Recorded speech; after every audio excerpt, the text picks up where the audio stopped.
welcome to episode 8? No, 7. I think this is episode 7. Episode 7. Episode 7 of the podcast where we show each other something that the other person has never seen before.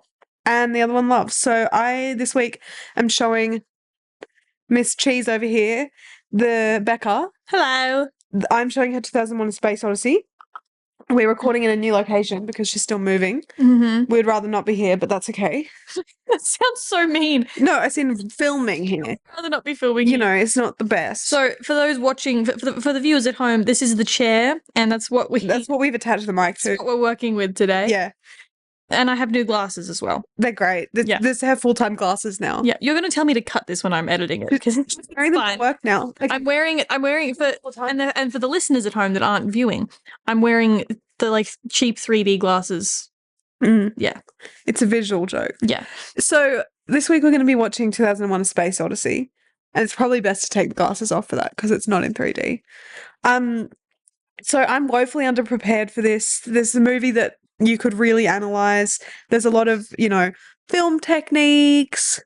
There's a lot of film techniques in every film. There's a lot of film techniques that people love to talk about, like use of music, use of frame devices, etc. etc. Exactly. I haven't seen this movie before, but I'm aware of its imprint. Yeah, just like it kind of has like a stamp on the sci-fi genre that I'm aware of. I know the premise because of a Simpsons Treehouse of Horror segment where they have a howl in their house and it's voiced by Pierce Brosnan. Yes, and it tries to kill Homer to get with Marge. This Pierce sure has been Brosnan. But also you've seen Barbie. The first scene of Barbie is from 2001. Oh yeah, no. So the monolith. Yeah, with the monkeys, which is not something that I get yet. But and there's a baby. There's not a lot to get. I think once you watch it, you'll be like, either that makes sense to you or it doesn't make sense to you. Yeah. Also, this is a Stanley Kubrick. It is a Kubrick. It's the only Kubrick that to be fair, I've only seen 2 Kubricks.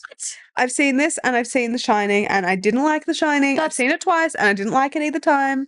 Not because it's a bad movie, just because it wasn't for me. I love The Shining. I just think that it's a very well-made movie, but I would like it better if we focus in more on one character instead of switching between the perspectives of all the different characters. No beer and no TV. Make Homer something. What is it? Go crazy. Go crazy. Don't mind if I do. But yeah, I love Stanley Kubrick. Yeah. I've seen. I mean, he's a dickhead. He was a dickhead. He's dead. Yeah. But I've seen The Shining. I've seen Eyes Wide Shut, which is kind of disappointing. I wanted Eyes Wide Shut to be more. Have you seen Clockwork Orange? I haven't seen Clockwork Orange. Full Metal Jacket is Kubrick, I think. Yeah. Yep. I think. Which is really good. Yeah. I feel like I've seen some other stuff. The 90s stuff. Yeah. But yeah, I know that I have never seen a Stanley Kubrick movie and not enjoyed it. Yeah. I guess I'm really kind of like, now I'm like, oh, Stanley Kubrick. Oh, Stanley Kubrick does like really good, interesting kind of trippy movies. Oh. Yeah, this has a really trippy sequence towards the end. Well, the very end, for the last 15 minutes, I would say, is very trippy. Nice. Like the whole ending is like, what the heck is happening? I love that stuff. And there's one sequence that goes on for a long time, which is like very much like hallucinogenic. So what I know this movie like is about is there's a guy in space and he's on a space station and he's the only person left on the space station, and the robot like android system in the space station, like the AI there's 2 bot. people on the station. There's 2 people, so there's 2 guys. There's 2 guys. And then there's Hal, the computer, and Hal, I think, gains some kind of sentience and turns on them, is all I kind of know this movie is about. Which is really fun, because I like... but that would be the plot. I don't think that's what it's about. It's more... Yes, no, that is what I meant. That's the plot. Yeah. What it's about is up for interpretation, I would say. There's several themes. Like you mentioned, like... technology and the powers of technology and that sort of thing. But when I was younger, probably as a teenager, I watched the documentary about the making of 2001 because it was on the DVD that I had, and it was made in about 2001, like after Kubrick had died, and all the people that had known him and were talking about him were like talking about him as if he was amazing, like the best person ever. And so I have this like long running joke where it's like Stanley Kubrick, our God, Stanley Kubrick. So there's that. So we are watching 2001 by our God, Stanley Kubrick. Kubrick. So I think, I'm so underprepared. I was saying that I should just Google some like discussion questions from some like high school or something that we can talk about. But I also feel like it's a movie that will have that kind of stuff. I think that's the thing. Like I might take notes while we're watching it of things that stand out to me, and then obviously give me the discussion questions after, because it's the kind of movie, and it's 2.5 hours, that's about as long as I can sit still for. That's actually longer than I can sit still for. I mean, I can sit down and do the same thing for 2.5 hours, but I won't be sitting still. No. I never sit still. Yeah, okay. So what's the go on me having a colouring in sheet while this movie is running? I get mad if a movie is longer than about 2.5 hours, and I get mad. I don't get mad when movies from like 40 years ago are 2.5 hours long, because I think that they probably should be. But in this day and age, every movie is like almost 3 hours. That's just true. Because, and that really infuriates me, because I'm like, come on, man. Come on. 90 minutes. Let's go. Yeah, we'll have to see what you think about that with this, because some people think it's too long and some people think it adds to the like thematic elements. It sounds like it'll add to it. Yeah. It sounds like it'll add to it. Yeah. Because it's an Odyssey. It's supposed to be long. It's a whole journey, bro. So is the Odyssey bit, does that have anything to do with the... No. Nothing to do with Homer. Nothing to do with Homer. No, it's just the idea of an Odyssey is like a grand scale story. Yeah. From like the beginning of time to the future type situation. So is this set over...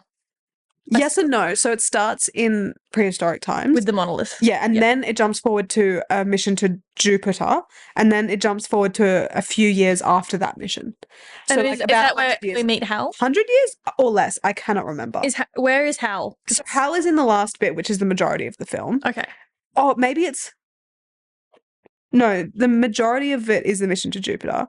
The middle section... that's like just towards the start is I think they're going to the moon. Okay. And there's like people that are like studying and working on the moon. Moon man. Yeah. So all I think women. that's talk show it. Moon men and women. Yeah. There's really not. I don't think there are any women in it. There's like one scene with women in this movie. This movie does not pass the Bechdel test. No, I don't think this movie really doesn't have any women in it. Okay. I'm just going to say that, like, because I don't care that. No. I don't think that, I think obviously, like, if a movie passes the Bechdel test, that is, it's a good thing for representation, but you could have the sun just went away. I don't know what that did for our lighting. But like, you can have a really shit movie that's all women. You can have a really good movie that's all men. I think people get too like, well, it doesn't pass the Bechdel test, so I'm not watching it. Yeah, I remember there was just a bit of discourse over that a few years ago. No, I being like, I mean, because I remember really loving the Trial of the Chicago 7. I love that movie. But like, it's a bit of an Aaron Sorkin to not have great female representation. Yeah, he's a good writer though. Oh, he's so good. I love Aaron Sorkin. Oh, yeah. Watch The West Wing. Yeah, That's a lot of episodes. West Wing Watch podcast. Yeah. Watch Wing podcast. Alison Janney, Martin Sheen. He's my president. But yeah, so you don't have to get off topic. What are we talking about? You were saying that you really liked something that doesn't pass the Bechdel test. Yeah, Trial of Chicago. Yeah. No, yeah, that's fair. Yeah. I understand what you're saying. Yeah. So I think that's about all. Yeah, I don't really know what I'm getting myself into here. Like, all I really know about 2001 is like sometimes there's some trippy stuff going on, and Hal. Yeah. And which I'm excited for, because I love it when there's an eerie, like, orphaned voice. Yeah. In anything. I think you might either love or hate this. I'm keen to just hear your thoughts once we've watched it. Sweet. Like, I'm keen to just hear what you have to say. Stanley Kubrick. Our God. Our God.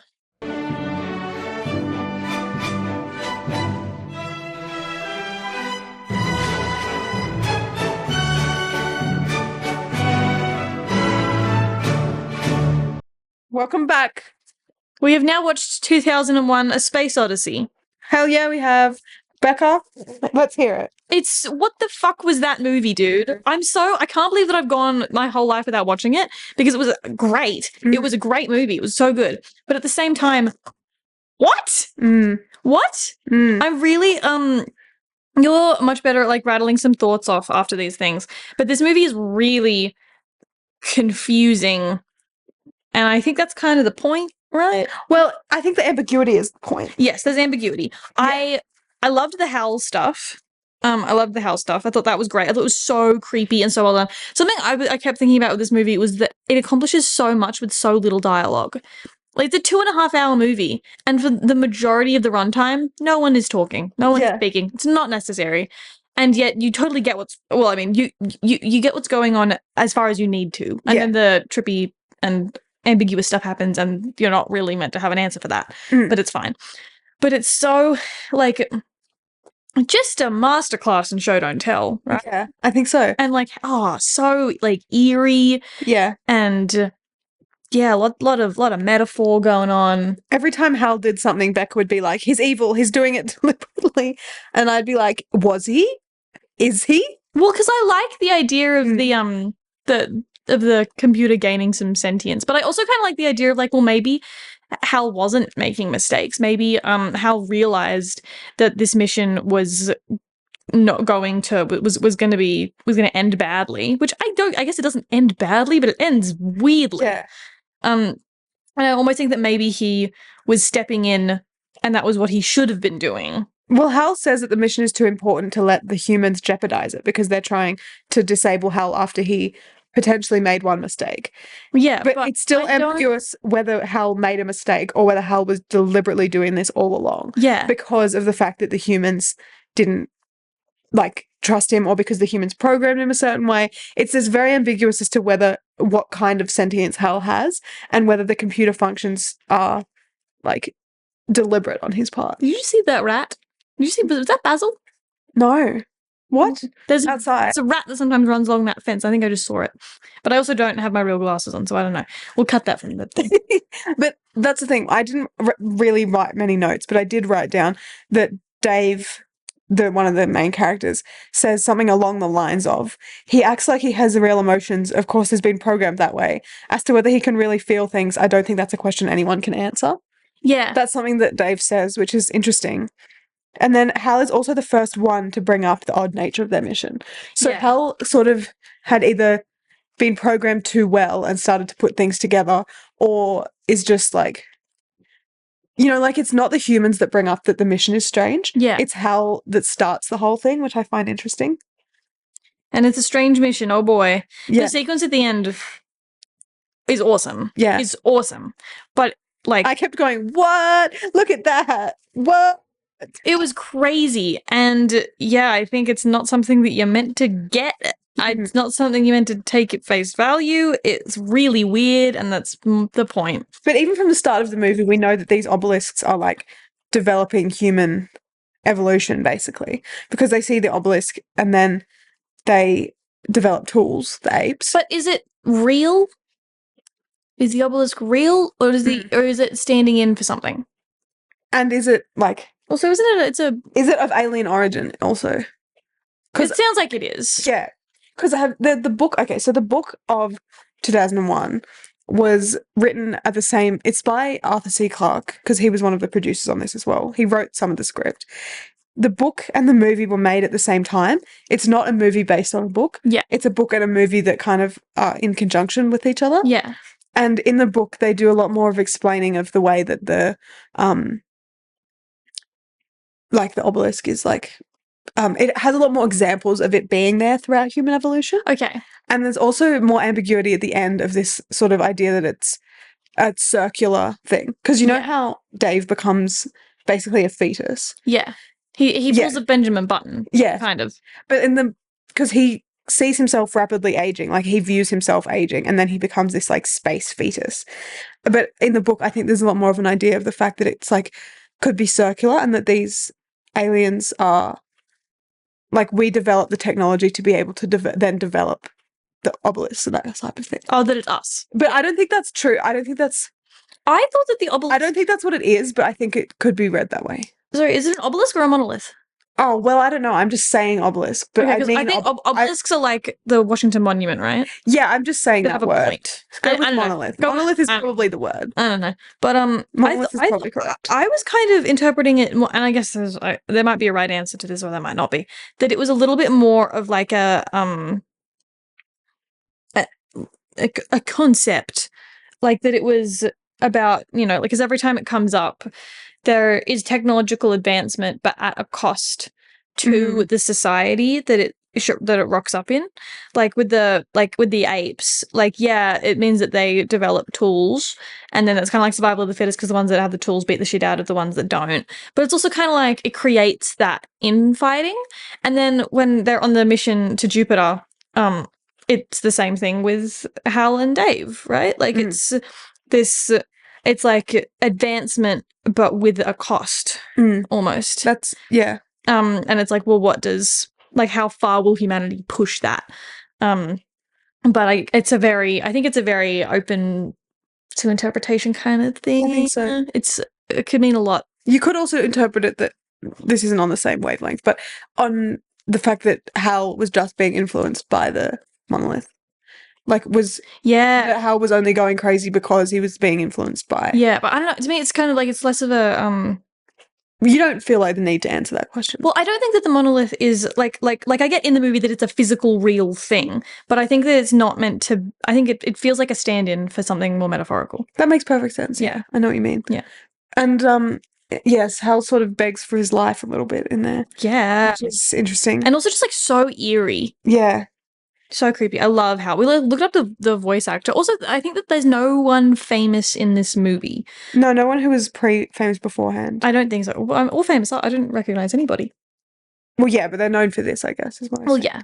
But that's it, kind of. Like, it kind of felt... Also, the movie is... I didn't realize how old it was. It came out in 1968. Pre-Star Wars. Yeah. Which is, I think, for science fiction, that I think that's kind of, there's like a line there. Is this before or after Star Wars kind of thing? Because I was looking at the ships in it and I was like, does George Lucas have anything to do with this? And it's like, no. He was in film school at the time. Yeah, which is crazy to think about because I'm sure that he drew some inspiration from it, because you can kind of see like the ships have some similarities there in design. But this movie is like, the sets are wild. They're so good. The way that like all this like anti-gravity or gravity that is like it's not functioning on one plane, it's functioning on multiple planes. The way that they were doing that was so well done. That's great. There must have been some like cutting pieces of film up and compositing them into each other. It was so cool. But and then like the wheel that you were talking about, like they had basically had a massive hamster wheel for the set inside the like spaceship that Hal and Dave and Frank are in. And it's just like apparently because I was watching it and I was like, how is he doing that? How is he running like this? Yeah. And you were like, it's basically just a big hamster wheel that they've set dressed like to perfection. Yeah. But it looks so smooth. And like, you can't tell, You can't tell. But because of the way that the position that they've placed the camera in. Yeah. And the way that the camera tilts from side to side makes it seem as though the camera is static and that the things are moving, which is incredible. And there's one actually bit where there's two different spinning elements. So there's a corridor that's and then at the end of the corridor there's a bit that looks like it is spinning because it takes you to a different room. So that's like the door between different rooms is the spinning bit at the end. And so the characters walk through the corridor just on the floor with like as if there's gravity.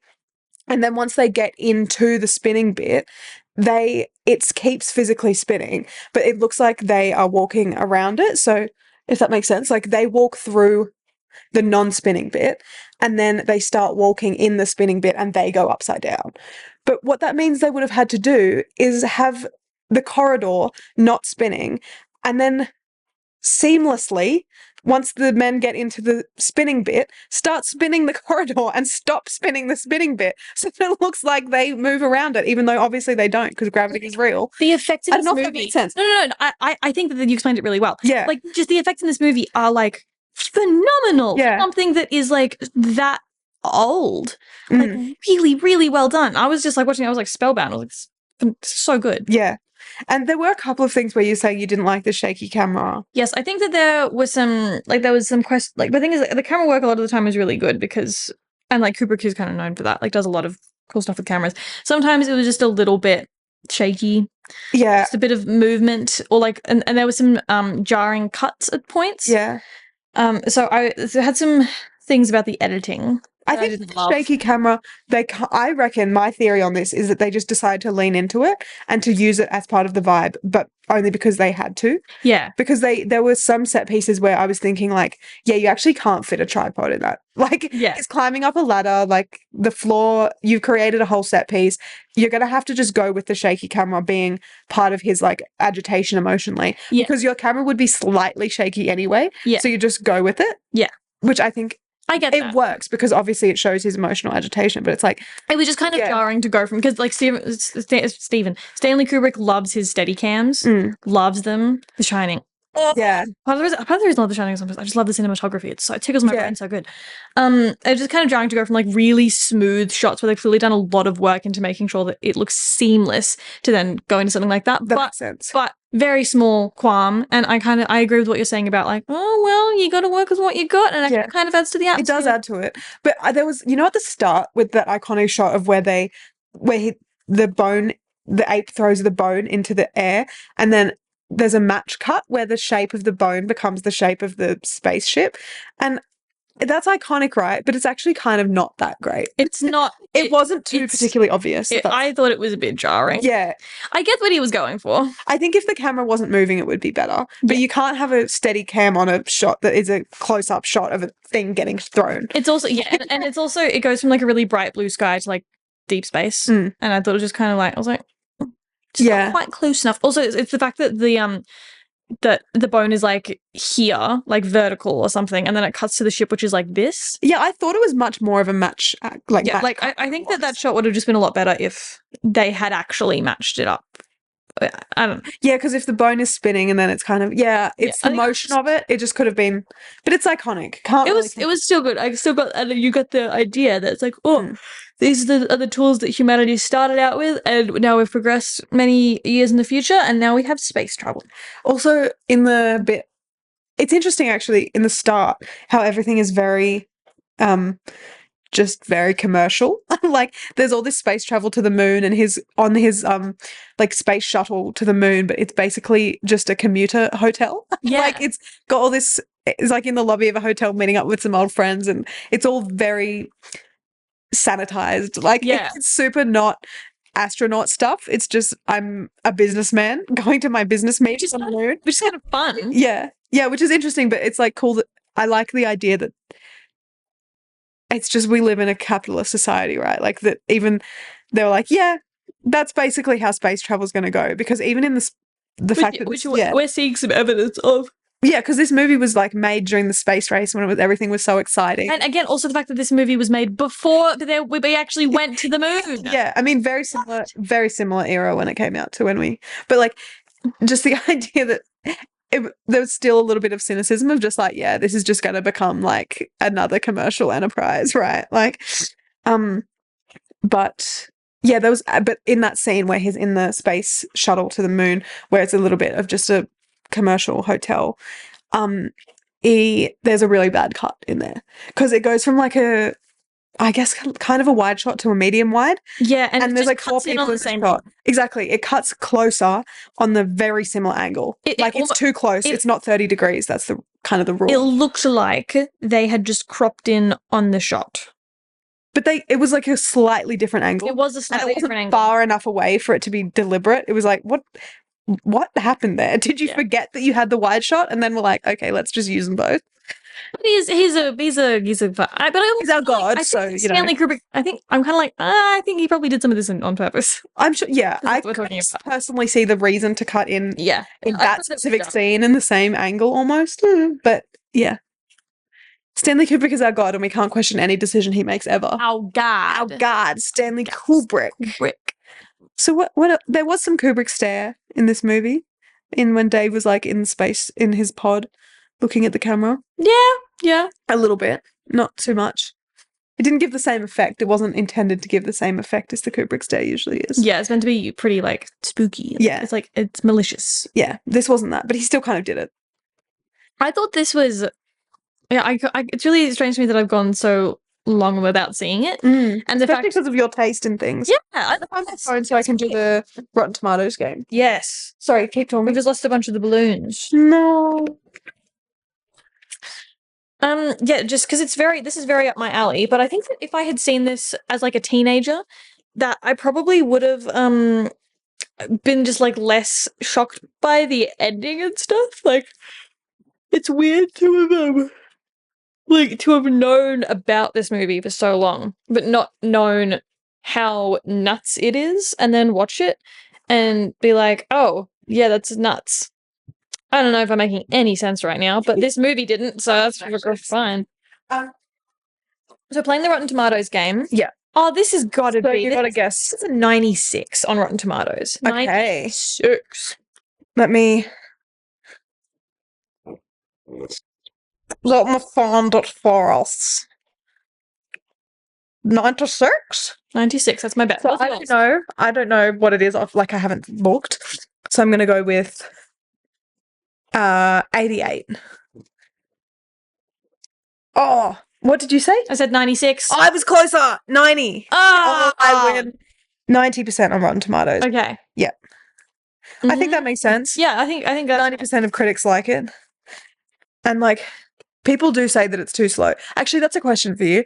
Do you think that the fact that it was extremely slow was added to the thematic? I think it adds to it. Yeah. I think it adds to it. At points, I've had a bit of a week, so I'm a bit tired. And I did take some micro naps. Only the start, though. I took a little micro nap during the trippy sequence as well. Fair. Well, that makes sense. That was just kind of like... The trippy sequence does go on a bit, yeah. No, I thought that it added to it. I thought that you're kind of building... Also, it's about space. It's a movie about space, so it makes sense that your, like, movie has some space in it. Yeah. And I think, like, the, like, slow, like, no dialogue... kind of creates it's a bit just suspenseful in and of itself, and I think it almost kind of it has a bit of a crescendo, the movie, like building up to like the really to the final sequence. I think it kind of makes sense. I think it does. Yeah. I'm not upset that this movie is 2.5 hours. I think it's okay. Yeah, that makes sense. What do you reckon you give it out of? I'm gonna give what is it? 5 out of 5. I give this a 4.5 out of 5. What loses your half? I'm just not bouncing enough. Like, I'm not buzzed about it. Yeah. Like, you can see when something's like when I that switch flipped in my head where I'm like, this is my everything now. Yes, yeah. And it just hasn't done that. But I think part of that, I kind of wish that I had watched this as like a 14-year-old, and I wish that I'd been insufferable about it the way I was about the movie. The first time I saw this, and I liked it even though I was 8, but I didn't get it. Yeah. And then, yeah, you kind of get something new every time. Like, I think at the moment, it makes sense. The past couple of times I've seen it, I've been musing on the idea of, like, AI, obviously, and what it can... Because, I mean, I think the last time I watched it was 2023, which was when AI kind of blew up. So I guess that's kind of what I take away from it these days. But there's also a lot of different elements to do with, like, what causes evolution and stuff. Yeah.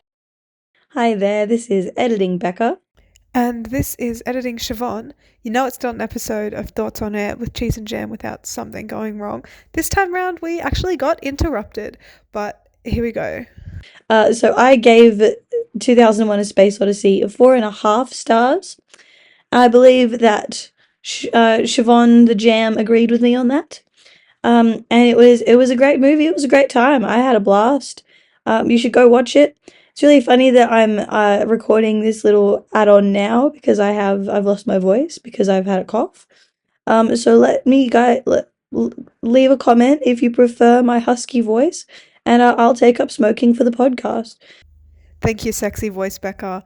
The other thing I just wanted to say was that when Hal sings Daisy, Daisy, when he's being disassembled, that comes from the fact that that was actually the first song that a computer generated audio.